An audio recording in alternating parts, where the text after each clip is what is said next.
Hello student, आज हम लोग पढ़ेंगे electrostatic. Electrostatic means charge at rest. So first of all we will see what is charge. Charge is basically a property. It is a property of what? Property of fundamental particles such as electrons or protons, through which they interact each other.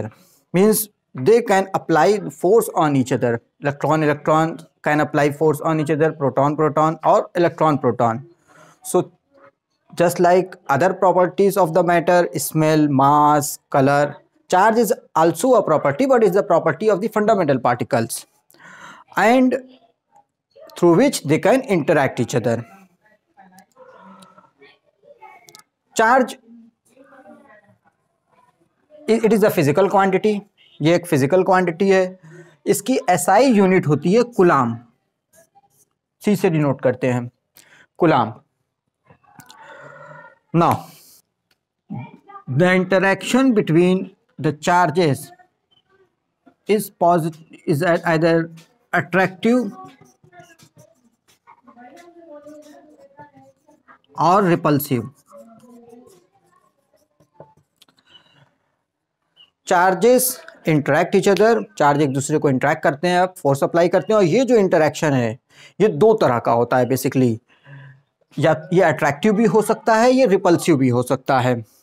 So on this basis we can say that charges are of two types. Charge दो तरह के होते हैं। एक का नाम रखा गया है उसके कुछ बिहेवियर के बेसिस के ऊपर, पॉजिटिव, और दूसरे का नाम रखा गया है निगेटिव। तो चार्ज दो तरह के होते हैं, charge one is positive, one is negative. Is the SI unit of charge is coulomb. Now second thing, किसी बॉडी के ऊपर, किसी सरफेस पे चार्ज कैसे आ रहा है, how a body become charged. So उसके लिए हम लोग सबसे पहले ये जान लेते हैं कि हम लोग ये जानते हैं कि every substance is made up of atoms, and atom itself is made up of fundamental particles. In an atom there is a positively charged nucleus. In nucleus हम लोग मानते हैं कि दो तरह के पार्टिकल्स होते हैं, हालांकि नंबर ऑफ पार्टिकल्स होते हैं, लेकिन हम लोग एट प्रेजेंट दो ही तरह का पार्टिकल मानेंगे, एक न्यूट्रॉन और एक प्रोटॉन। प्रोटॉन को चार्ज पॉजिटिव मानते हैं और न्यूट्रॉन को न्यूट्रल मानते हैं, means neutron has no charge. And around this nucleus electrons revolve in different orbits. Electrons revolve in different orbits. Electron के पास निगेटिव चार्ज होता है। ऐसा देखा गया है कि एक इलेक्ट्रॉन का चार्ज इक्वल होता है एक प्रोटॉन के चार्ज के। मींस जितना चार्ज एक इलेक्ट्रॉन का होता है, सेम चार्ज एक प्रोटॉन का होता है। दोनों की वैल्यू होती है मैग्नीट्यूड में 10 के पावर ऑफ -19 कूलम, 1.6 × 10 के पावर -19 कूलम। इलेक्ट्रॉन निगेटिव माना जाता है और प्रोटॉन को पॉजिटिव माना जाता है। अच्छा, अब सपोज कोई सब्सटेंस है, सोडियम ले लेते हैं। सपोज सोडियम ले लेते हैं, सोडियम का एक सब्सटेंस है। सोडियम का atomic number 11, 2 innermost shell में, फिर 8। Now the balance shell occupy 1 electron. अब ये जो 1 इलेक्ट्रॉन है, अगर सोडियम का एटम एक इलेक्ट्रॉन अपना छोड़ देता है, रिलीव कर देता है, और ये इलेक्ट्रॉन जम करके कहीं और चला जाता है, किसी दूसरे सब्सटेंस पे चला जाता है। अब एटम में क्या होता है, number of proton number of electron equal होते हैं, तो एक atom on whole itself neutral होता है। पूरा एटम न्यूट्रल होता है क्योंकि इक्वल नंबर ऑफ उसके पास निगेटिव चार्ज होते हैं और इक्वली पॉजिटिव चार्ज होते हैं, सेम पॉजिटिव चार्ज होते हैं। तो एक एटम अपने आप में न्यूट्रल होता है। अब एक इलेक्ट्रॉन जब यहाँ से चला गया, इसके पास टोटल नंबर ऑफ 10 इलेक्ट्रॉन्स बचे, इलेक्ट्रॉन 10 बचे, और प्रोटॉन अभी भी इसके पास 11 है। तो 10 इलेक्ट्रॉन 10 प्रोटॉन से कैंसिल हो जाएगा, लेकिन एक प्रोटॉन का चार्ज रहेगा। जो कि हम मानेंगे कि ये एटम अब ये पॉजिटिवली चार्ज हो गया, जिसका चार्ज इक्वल है, पॉजिटिव चार्ज है लेकिन इक्वल है उस चार्ज की वैल्यू एक इलेक्ट्रॉन के चार्ज के। पॉजिटिव होगा लेकिन मैग्नीट्यूड जो होगा उस चार्ज का जो कि एक इलेक्ट्रॉन के इक्वल चार्ज होगा। तो इस तरह से ये एटम या ये जिस सब्सटेंस में ये एटम है वो सब्सटेंस बिकम पॉजिटिवली चार्ज। अच्छा, अब ये इलेक्ट्रॉन जिस सब्सटेंस के पास गया उसके पास एक्सेस इलेक्ट्रॉन हो जाएगा, तो वो बॉडी निगेटिवली चार्ज हो जाएगी और उसके पास भी अगेन सेम चार्ज होगा। तो इस तरह से कोई बॉडी चार्ज हो जाती है। अगर इलेक्ट्रॉन किसी बॉडी से निकल के गया है, डिफिशिएंसी ऑफ इलेक्ट्रॉन हुई है, तो वो बॉडी पॉजिटिवली चार्ज हो जाएगी, और इलेक्ट्रॉन अगर किसी बॉडी ने गेन किया है तो वो बॉडी निगेटिवली चार्ज हो जाएगी। एक बात क्लियर हो गया, किसी बॉडी के ऊपर जो चार्ज जाता है वो हमेशा इलेक्ट्रॉन के इंटीग्रल मल्टीपल में होगा, क्योंकि इलेक्ट्रॉन जब मूव करता है वो या तो 1 इलेक्ट्रॉन जाएगा या 2 जाएगा, कभी ब्रेक होके नहीं जाता। तो हम लोग कहते हैं कि किसी बॉडी के ऊपर नॉर्मली जो चार्ज होता है वो इलेक्ट्रॉन के इंटीग्रल मल्टीपल में होगा। तो चार्ज की इस प्रॉपर्टी को हम लोग कहते हैं कि चार्ज जो है वो क्वांटाइज्ड है।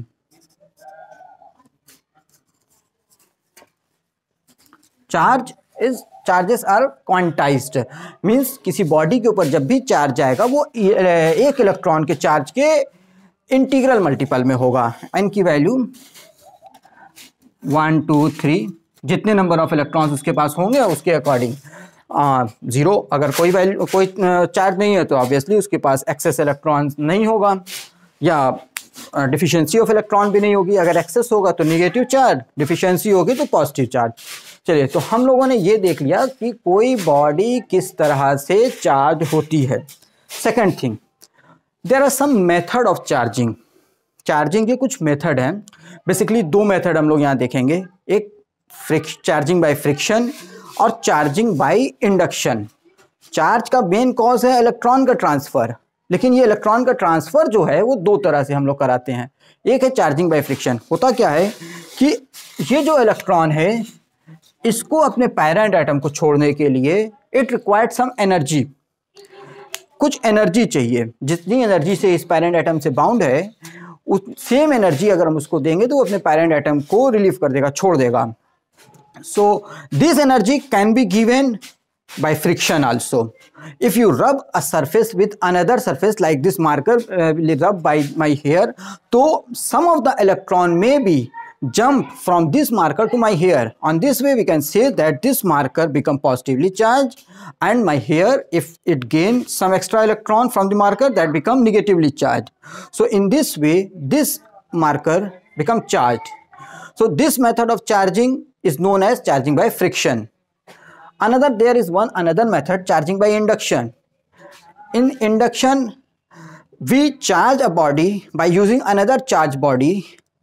We charge a neutral body by using another charged body, but we will not touch both the body. So this method of charging is known as charging by induction. See, suppose there is a conductor. Conductor means sufficient amount of number of free electrons. Free electrons means which जो electrons जो आटोनोमस shell होते हैं अपने parent atom को छोड़ के substance में inter atomic spaces के बीच में फ्रीली रैंडमली मूव करते हैं, तो इन इलेक्ट्रॉन्स को फ्री इलेक्ट्रॉन्स कहते हैं। तो कंडक्टर के पास इस sufficient amount of free electrons होता है। Now this is a conductor, ये कंडक्टर है। अब हम इसको सपोज करो हम इसको निगेटिवली चार्ज बॉडी बनाना चाहते हैं।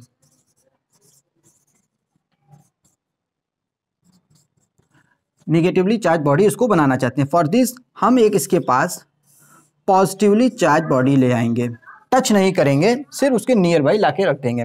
अच्छा, कंडक्टर है, कंडक्टर के पास sufficient amount of free electrons है, तो ये जो फ्री इलेक्ट्रॉन्स पूरे इसमें डिस्ट्रीब्यूट है वो due to this positive body these electrons attract towards this negative charge, positively charged body. Electrons accumulate here and अच्छा, जहाँ से इलेक्ट्रॉन आएगा उसके अगेंस्ट इधर डिफिशिएंसी ऑफ इलेक्ट्रॉन हो जाएगी, दैट मीन्स पॉजिटिव चार्ज हो जाएगा। इस तरह से हम कह रहे हैं कि पोलराइजेशन हो गया, इलेक्ट्रॉन्स और प्रोटॉन्स का पोलराइजेशन हो गया, इलेक्ट्रॉन और पॉजिटिव चार्ज का पोलराइजेशन हो गया। अच्छा, अगर से अभी हम इस बॉडी को हटा लेते हैं अगर से इस बॉडी को हटा लेते हैं तो दिस बॉडी, ये दो इलेक्ट्रॉन्स और प्रोटॉन वापस रीडिस्ट्रीब्यूट हो जाएंगे, इलेक्ट्रॉन ये पॉजिटिव चार्ज रीडिस्ट्रीब्यूट हो जाएंगे और फिर से ये बॉडी न्यूट्रल हो जाएगी। सो अभी हम इसको हटाएंगे नहीं और इसको हम कनेक्ट कर देंगे अर्थ से किसी वायर के थ्रू। तो जब हम इसको अर्थ से कनेक्ट करेंगे तो हम कह रहे हैं कि ये पॉजिटिव चार्ज अर्थ में चला गया, ये पॉजिटिव चार्ज जो है वो अर्थ में चला गया। बेसिकली पॉजिटिव चार्ज अर्थ में नहीं जाता है, होता क्या है, इलेक्ट्रॉन्स अर्थ में से निकल के आके इसको न्यूट्रलाइज कर देता है। तो अब इलेक्ट्रॉन्स ने ये जो पॉजिटिव चार्ज था वो यहाँ ख़त्म हो गया, सिर्फ यहाँ निगेटिव चार्ज बचा। अगर अभी हम इस बॉडी को उठा लेंगे तो वापस वो इलेक्ट्रॉन यहाँ वो इलेक्ट्रॉन जो है ये वापस उसमें इस अर्थ में चले जाएंगे और वो बॉडी अगेन न्यूट्रल हो जाएगी। सो इस बॉडी को नहीं हटाएंगे। Now we cut the earthing. अब जब अर्थिंग कट गई तो अब अर्थ से इलेक्ट्रॉन ना आ सकता है इस बॉडी में, ना इस बॉडी से इलेक्ट्रॉन जा सकता है। अब इस बॉडी को अगर हम हटा लेंगे तो ये जो इलेक्ट्रॉन है बॉडी में यूनिफॉर्मली डिस्ट्रीब्यूट हो जाएगी। In this way this body become negatively charge. तो this method of charging is known as charging by induction. तो हम लोगों ने देखा सबसे पहले कि इलेक्ट्रोस्टैटिक की क्या मीनिंग है, मीन्स चार्ज एट रेस्ट। इस चैप्टर में, इस टॉपिक में हम लोग पढ़ेंगे चार्ज की वेरियस कैरेक्टरिस्टिक, जबकि चार्ज रेस्ट में है, मोशन नहीं कर रहा। अच्छा, फिर चार्ज क्या होता है, चार्ज की डेफिनेशन को समझा, चार्ज की एसआई यूनिट क्या है, कूलाम होती है, कितने तरह के चार्जेस होते हैं, पॉजिटिव और नेगेटिव, क्योंकि दो तरह का इंट्रैक्शन होता है, दो तरह के फोर्सेस अप्लाई करते हैं charges on each other, repulsive and attractive. Mass एक तरह का होता है, वहाँ पॉजिटिव नेगेटिव का कंसेप्ट नहीं है, मास सिर्फ मास है, क्योंकि वो ऑलवेज अट्रैक्ट ईच अदर, वो रिपल नहीं करता। तो अच्छा, फिर इलेक्ट्रॉन के पास नेगेटिव चार्ज होता है, प्रोटॉन का चार्ज पॉजिटिव माना जाता है। ये नेमिंग कर दिया गया है अपनी आसानी के लिए, एक स्टैंडर्ड मानना था, इसलिए इलेक्ट्रॉन को नेगेटिव मान लिया और प्रोटॉन को पॉजिटिव मान लिया। एक इलेक्ट्रॉन या एक प्रोटॉन के पास जो चार्ज होता है इन मैग्नीट्यूड, उसकी वैल्यू 1.6 10⁻⁻⁹ कूलाम। किसी बॉडी पे चार्ज कैसे आता है, बाय ट्रांसफॉर्मेशन ऑफ इलेक्ट्रॉन। एक बॉडी से दूसरे बॉडी में जब इलेक्ट्रॉन ट्रांसफर करता है तो जिस बॉडी से जा रहा वो पॉजिटिव चार्ज हो जाएगा, जिसमें गया वो नेगेटिव चार्ज हो गया। दो तरह से हम लोग किसी बॉडी को चार्ज कर रहे हैं, charging by friction, charging by induction. चलो, ये एक चीज़ अब क्लियर हो गई, समझ में आ गई, एक टॉपिक यहाँ कंप्लीट हो गया। अब हम लोग आगे देखेंगे कि ये जो दो चार्ज एक दूसरे को इंटरेक्ट कर रहे हैं, एक दूसरे के ऊपर फोर्स अप्लाई कर रहे हैं, where they attract each other और रिपल ईच अदर, वो डिपेंड करेगा कि इनके नेचर पे। अगर दोनों चार्ज सेम टाइप का है, दोनों चार्ज या तो पॉजिटिव है या दोनों चार्ज नेगेटिव है, तो उसको बोलेंगे लाइक चार्ज। तो like charge repel each other. And अगर दोनों, one is positive one is negative, तो दोनों we say that these charges are unlike charges. Unlike charge attract each other, like charge repel each other and unlike charge attract each other. तो ठीक है, attract हो रहा है, ripple कर रहा है, दोनों फोर्स अप्लाई कर रहे हैं, लेकिन क्वेश्चन होता है कि कितना फोर्स अप्लाई कर रहे हैं, how much force applying by these charges on each other. तो इसका आंसर दिया कूलाम ने अपने लॉ में। कूलाम, अब हम लोग नेक्स्ट जो देखेंगे वो कूलाम्स का लॉ है, Coulomb's law.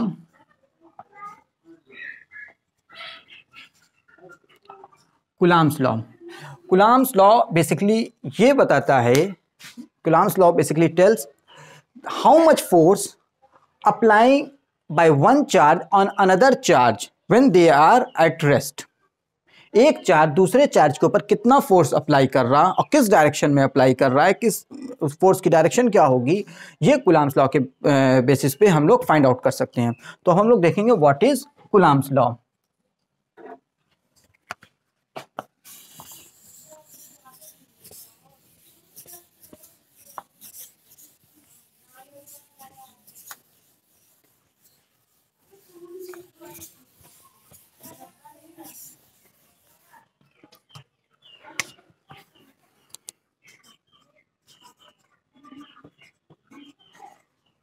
Coulomb's law of electrostatic.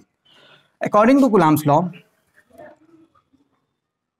if there are two charges at rest placed from each other at some distance, say r, there are two charges, मान ले रहे हैं चार्ज की वैल्यू q1 है, दूसरे की वैल्यू q2 है, और दोनों एक दूसरे से r डिस्टेंस पे रेस्ट में रखे हुए हैं। तो अकॉर्डिंग टू कुलाम्स ये जो दोनों चार्जेस हैं एक दूसरे के ऊपर जो फोर्स लगाएंगे, चाहे वो अट्रैक्टिव हो या रिपल्सिव हो, वो फोर्स हमेशा लगेगा along the line joining these two charges. अच्छा, एक चीज़ और, कुलाम्स लॉ जो है वो पॉइंट चार्ज के लिए है।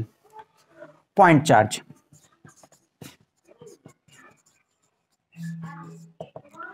पॉइंट चार्ज की मीनिंग होती है कि if the size dimension of the charge is comparatively very smaller, negligible in compared to this distance।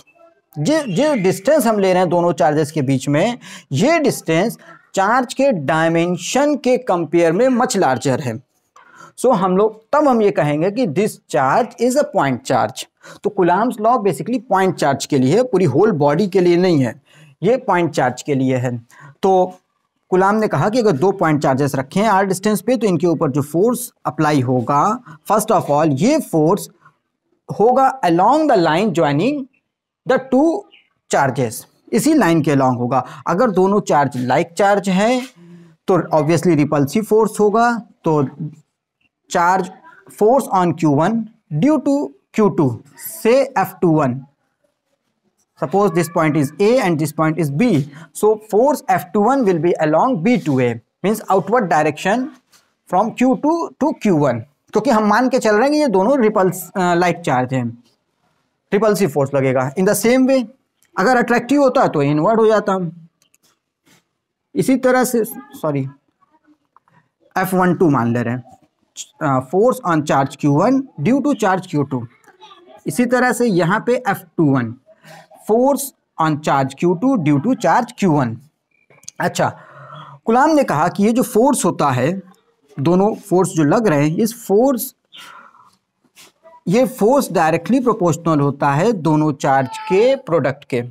F is proportional to Q1 into Q2 and this force is inversely proportional to the square of the distance between the charges. ये जो दोनों charge के बीच की जो distance है that is R, इसके square के inversely proportional होता है। दोनों को कंबाइन कर देते हैं। F is proportional to Q1 Q2 upon R square. अच्छा, प्रोपोर्शनलिटी साइन हटाने के लिए कोई कांस्टेंट लगाएंगे। Suppose constant is K,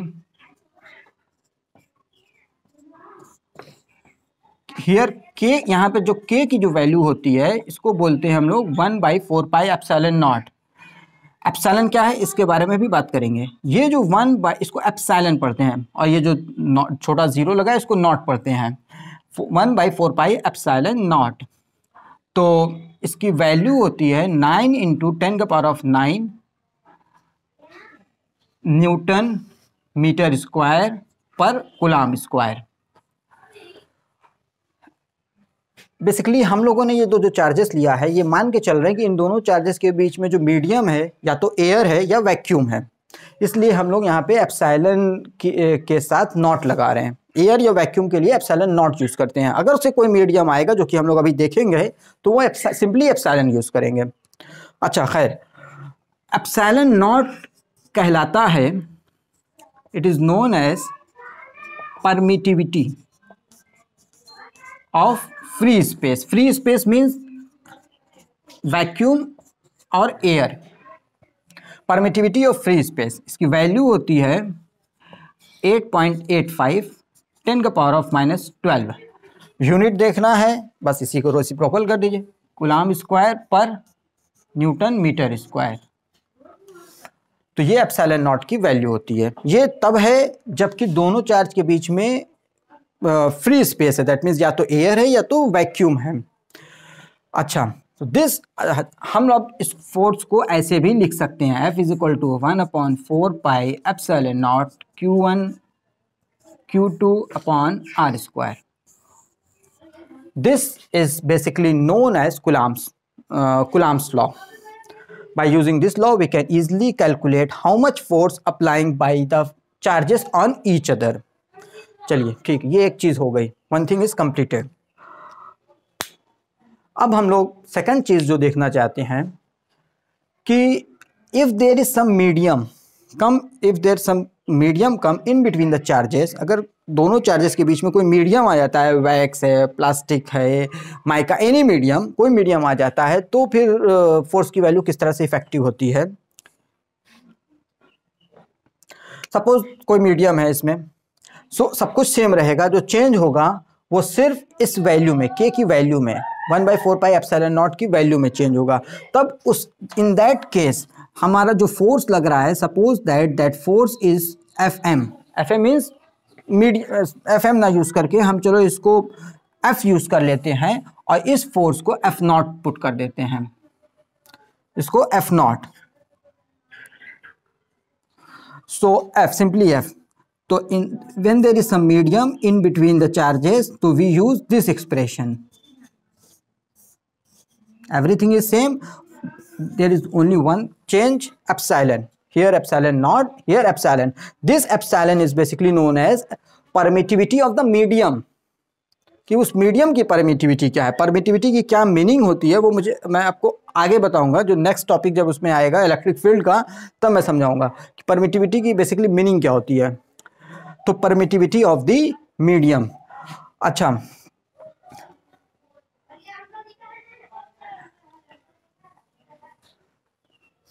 if we divide both the forces, suppose this one is equation 1, this one is equation 2, दोनों equation को अगर हम डिवाइड कर दें F0 अपॉन F, तो हमें क्या मिलेगा, everything will be cancel out, सिर्फ बचेगा क्या,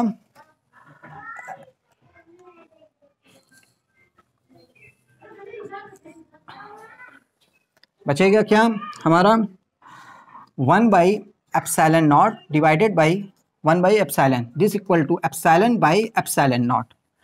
this ratio is basically known as, is denoted by k, this k is another thing and this k is another thing, this ratio, this k is obviously it is a constant value and it is known as dielectric constant,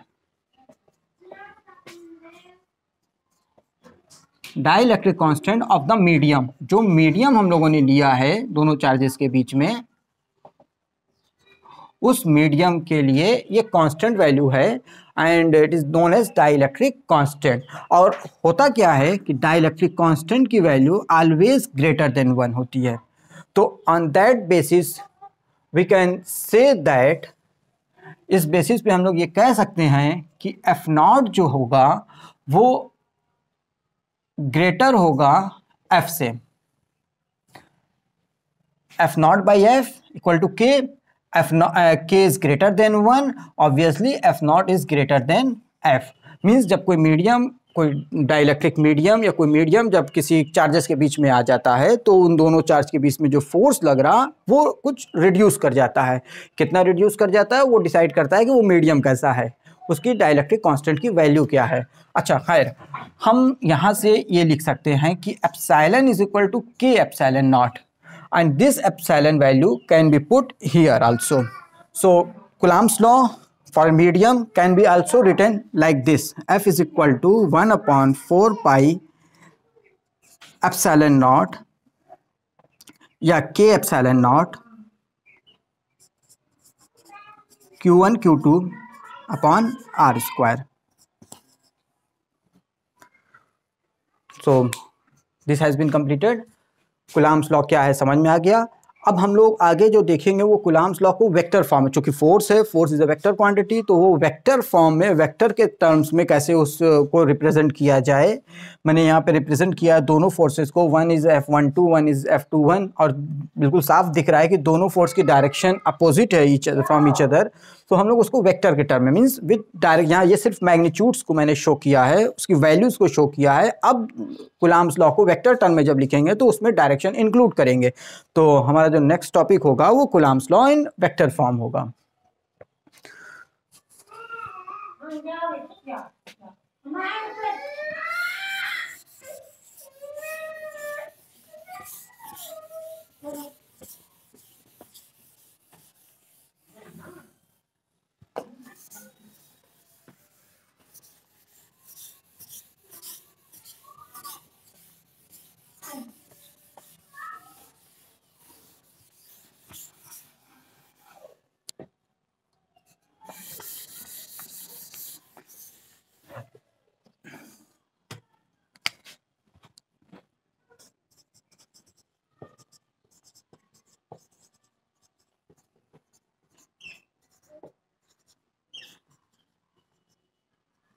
Coulomb's law in vector form.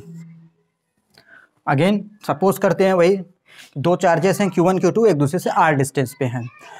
मान के चलते हैं कि दोनों positive charge है, means like charges हैं. जो force लग रहा है Q1 पे due to Q2 is F12 along this direction from B to A, and जो फोर्स लग रहा है Q2 पे due to Q1 is F21 along A to B. Everything is shown in this figure. Now we also suppose one quantity, one unit vector, vector r12 from 1 to 2 from A to B, and also we can suppose vector r21 unit vector along B to A. So what is unit vector?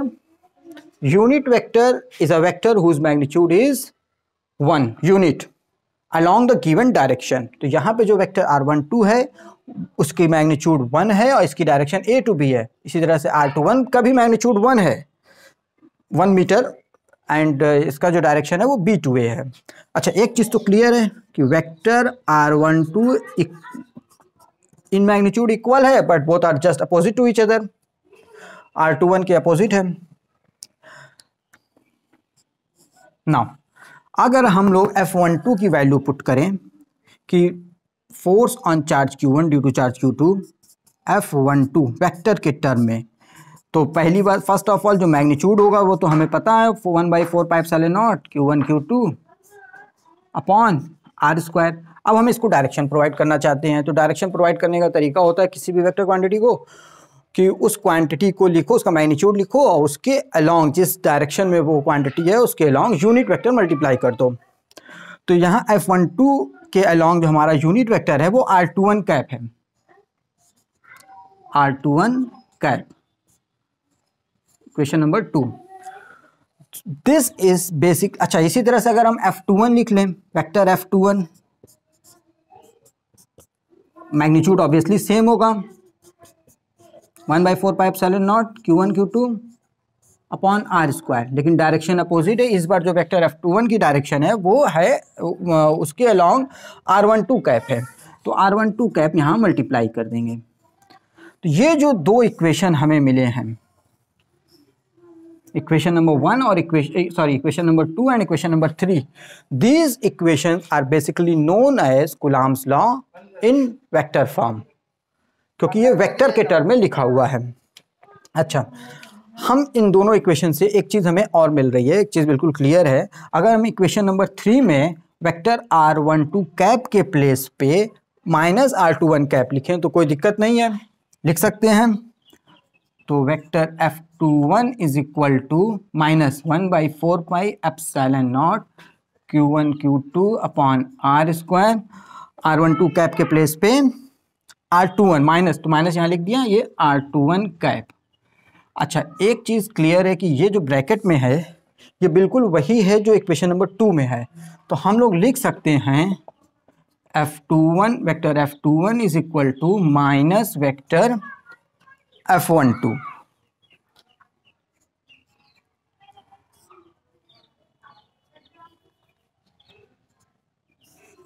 तो हम लोगों ने देखा कि दोनों force in magnitude equal है but both are in opposite direction. ये क्या है? ये न्यूटन का थर्ड लॉ है कि every action has a equal and opposite reaction. समझ में आया? तो we can say that Coulomb's law basically obey the Newton third law of motion.